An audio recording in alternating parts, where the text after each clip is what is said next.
সুস্বাস্থ্য এবং সার্বিক কল্যাণ মানুষের রোগ প্রতিরোধ ক্ষমতা বাড়িয়ে দীর্ঘায়ু নিশ্চিত করে, মানসিক প্রশান্তি ও সঠিক সিদ্ধান্ত গ্রহণের ক্ষমতা দেয়, কর্মক্ষমতা বৃদ্ধির মাধ্যমে অর্থনৈতিক ও সামাজিক সমৃদ্ধি আনে এবং একটি সুস্থ ভবিষ্যৎ প্রজন্ম গঠনের মাধ্যমে টেকসই উন্নয়ন নিশ্চিত করে। সুস্বাস্থ্য এবং সার্বিক কল্যাণ নিশ্চিত করার লক্ষ্যেই আজকের এই ভিডিও। আর এই ভিডিও শেষ পর্যন্ত আমি আপনাদের সাথে থাকছি সোয়াইবা সিদ্দিকা। প্রতিদিন সকালে ঘুম থেকে উঠে আমরা দৌড়াচ্ছি, কেউ টাকার পেছনে, কেউ সাফল্যের পেছনে, কেউ টিকে থাকার গ্লানিতে। কিন্তু তীব্র প্রতিষ্ঠার ভিড়ে আমরা কি সত্যিই বেঁচে আছি, নাকি শুধু শ্বাস নিচ্ছি? বিখ্যাত কবি যেমনটি বলেছিলেন, দিনগুলি মোর সোনার খাঁচাই রইল না, সে যে আমার নানা রঙের দিনগুলি। আজ আমাদের জীবনটাও যেন এক একটা খাঁচায় বন্ধ হয়ে গেছে। শরীরের যত্ন নিচ্ছি জিমে গিয়ে, কিন্তু মনে যে জং ধরে যাচ্ছে তার খবর কি রাখছি? WHO একটি সাম্প্রতিক সমীক্ষা বলছে, আধুনিক বিশ্বে 80% মানুষ শারীরিক কোনো বড় রোগে আক্রান্ত না হলেও মানসিক ক্লান্তি বা বার্নআউটে ভুগছেন।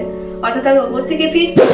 সবচেয়ে চমকপ্রদ তথ্য হচ্ছে, আধুনিক বিশ্বের শারীরিক সমস্যার 70 থেকে 80% মূল কারণ কোনো ভাইরাস বা ব্যাকটেরিয়া নয়, বরং তা হচ্ছে মানসিক অবসাদ বা সাইকোসোমেটিক সমস্যা। অর্থাৎ মনের অসুখ নিঃশব্দে আমাদের শরীরকে ধ্বংস করছে। এই তথ্যের পেছনে লুকিয়ে থাকা সত্যটি জানতে চলুন একটি প্রাচীন মনস্তাত্ত্বিক কাহিনী এবং আধুনিক বিজ্ঞানের মেলবন্ধন দেখি। এক বিখ্যাত জৈন গুরু তার শিষ্যের হাতে একটি জলের গ্লাস তুলে দিয়ে জিজ্ঞেস করলেন, বলদের ওজন কত? শিষ্য বলল, খুবই সামান্য গুরুজি। গুরুজি হাসলেন, বললেন, ওজনটি বড় কথা নয়, বড় কথা তুমি এটি কতক্ষণ ধরে রাখছো।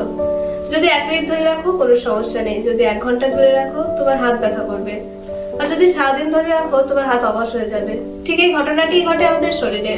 হার্ভার্ড ইউনিভার্সিটির একটি গবেষণায় দেখা গেছে, যখন আমরা অতিরিক্ত দুশ্চিন্তা করি তখন আমাদের শরীরের কর্টিসল নামক স্ট্রেস হরমোন এক ধাক্কায় 50% পর্যন্ত বেড়ে যায়। দীর্ঘক্ষণ এই হরমোন ধরে রাখলে আমাদের শরীরের রোগ প্রতিরোধ ক্ষমতা বা ইমিউনিটি একদম ভেঙে পারে। চিন্তা নামে জলের গ্লাসটি আর নামিয়ে রাখতে পারছি না বলেই ঘরে ঘরে ডায়াবেটিস, উচ্চ রক্তচাপ এবং হৃদরোগের মতো মরণ ব্যাধি বাসা বাঁধছে। আজ আমি আপনাদেরকে বলবো সার্কাডিয়ান রিদম অ্যালিগমেন্ট বা ইমোডিটক্সের কথা। নোবেল বিজয়ী চিকিৎসা বিজ্ঞানীরা প্রমাণ করেছেন, প্রকৃতির আলোর সাথে শরীরের ঘুলিকে মিলিয়ে নিলে অর্ধেক রোগ এমনিতেই সেরে যায়। প্রতিদিন মাত্র 10 মিনিট স্ক্রিন থেকে দূরে থাকুন, বুক ভরে শ্বাস নিন, মনকে শান্ত করুন। এটি কোনো বিলাসিতা নয়, এটি বেঁচে থাকার বিজ্ঞান। চলুন আমরা স্বাস্থ্য ভালো রাখার 3টি টিপস জেনে নিই।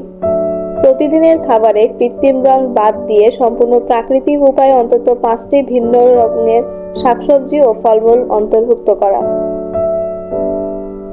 প্রতিদিন রাতে ঘুমানোর আগে সারাদিনের ভালো লাগা মাত্র 3টি ঘটনার কথা একটি ডায়েরিতে লেখা, যা অবচেতনভাবে মানসিক চাপ কমিয়ে কর্টিসল হরমোনের ক্ষরণ কমায়। রিক্সা বা গাড়ির ওপর নির্ভরতা কমিয়ে প্রতিদিনের যাতায়াতের অন্তত 1 থেকে 2 কিলোমিটার